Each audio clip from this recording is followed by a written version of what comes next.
is the chairman of the House Judiciary Committee, Jim Jordan. Thank you so much for being here. We're going to make that was great news. I mean, I think a lot of Americans are familiar with Romy's story, and that, as you pointed out, that she's going to be coming back right to where the music festival was, and so it's great news today. Yeah, it sure is. I'm going to make a bit of a hard turn to what we expect tomorrow, because we have a lot going on, including the inauguration of a president. And on that note, one of the many things that the president-elect promised that he would do was and is to pardon many of the January 6th rioters. We heard Vice President-elect J.D. Vance say last week that if anyone committed violence on that day, they should not be pardoned.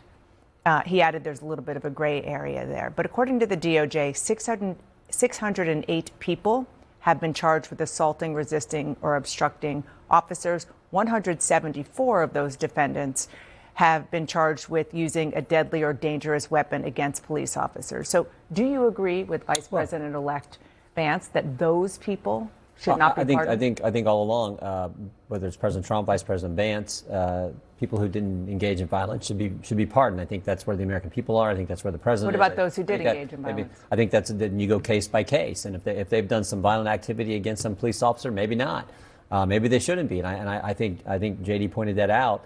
But I think the way pardons work, it's a power solely with the president, case by case, person by person. And the president has complete authority to pardon who he wants to pardon. But I think he's going to focus on the people who didn't commit any violence. I think certainly warrant a pardon. But I think on the 174 number you pointed out, I think he goes case by case and looks at those. But you will be okay if even one of those 174 is pardoned? The way our Constitution works, it's a power of the president. No, I know, the president but what's your was clear opinion? about this. That's up to the president. If the president thinks that's warranted, he's the one who will look at the facts along with his counsel, along with the justice. They will look at all the facts, but then he will make the decision, and that's how it works in America. It's a power that is exclusively with the president of the United States. TikTok is now dark in the United States. The president-elect says he will save TikTok. You just heard his national security advisor tell me moments ago that it might mean something short of an actual sale, some kind of firewall to protect Americans' data. You voted for this ban. I did. Tough vote, on but TikTok. in the end, if it's still owned by the Chinese, are you okay with that? Well, I think it seems to me if there's some other remedy than someone else purchasing TikTok who's not affiliated with the Chinese Communist Party, that you would have to have some kind of change in the law. And maybe that's where we need to go, as long as there are the safeguards in place. And I think that's what Mr. Walz was pointing out earlier. But right now, you go on the app, it says you can't get the app, but we're fortunate that President Trump is committed to working with us to find a solution. So I think everyone thinks this is going to get solved because you have the guy coming in tomorrow into the White House who knows how to get deals done, knows how to get things solved. So I'm confident in that. But it seems to me if you're going to do something short of someone else purchasing TikTok and ByteDance no longer owning it, you're going to have a change in the law. And if that's what's warranted, then I think the Congress will look at that with the leadership from President Trump. Senators Tom Cotton and Pete Ricketts released a statement a short while ago saying, now that the law has taken effect, there's no legal basis for any kind of extension by its effective date. For TikTok to come back online in the future, ByteDance must agree to the sale.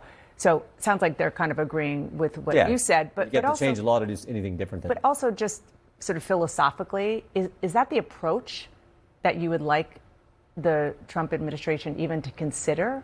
Or do you think a actual sale is the safest way to go when it comes to the law data says protection? a sale, but what do you think should happen? What we want is we don't want China spying on Americans. We don't want China influencing young people and 170 million people who are involved in this app.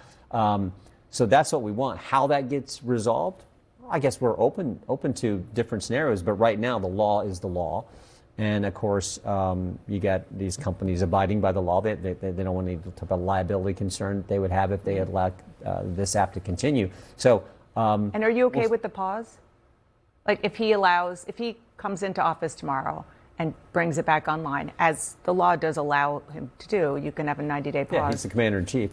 But I think what does that say? I mean, you're a China hawk. What does that say about how serious America is about pushing back on China? Oh, I think President Trump, here's a guy who's talked about tariffs on China. Here's a guy who's stood up to China. Here's a guy who I think projects strength from the Oval Office. I don't think Americans are too worried about that. Let's talk about immigration. Sure. You also heard the Trump National Security Advisor, Mike Waltz, say that Donald Trump will take action on immigration in minute one as president. Yeah. His border czar, Tom Homan, said the administration is now reconsidering whether to launch immigration raids in Chicago next week. There was a leak. It was reported that that was going to happen. What do you expect? I know you've been talking to the people who are going to. Yeah, I think a number of executive orders. I think there'll be one on on the wall. I think there'll be an executive order telling the State Department, Department of Homeland Security, get working on the Remain in Mexico policy. I think there'll be an executive order saying we're not going to release people into the country like the Biden administration did. People coming seeking asylum, they will be detained.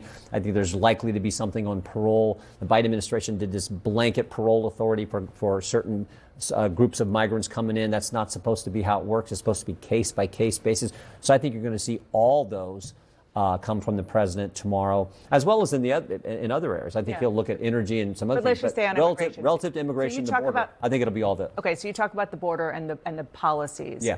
What about rooting out and finding and conducting raids to get the? Well, I mean, look, we talked about this. Yeah, we talked about this before, Dana. It's. ICE agents are going to say, we're going to start with people who've done bad things. They're here as migrants. They've done bad things. We're going to start with those. Then we're going to look at the 1.3 million. But how quickly do you anticipate that happening, and at what scale? Oh, I hope right away, because that's what the American people voted on. This issue was front and center on November 5th. The American people spoke loudly and clearly. They want the border secure. They want people who broke the law, particularly ones who came here and did bad things. They want those people repatriated back to their native country.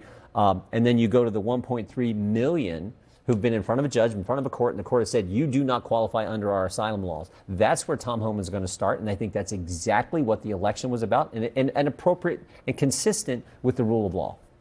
You and I spoke in November. I asked you if you would call Jack Smith to testify. You said that you hadn't decided, but it was on the table.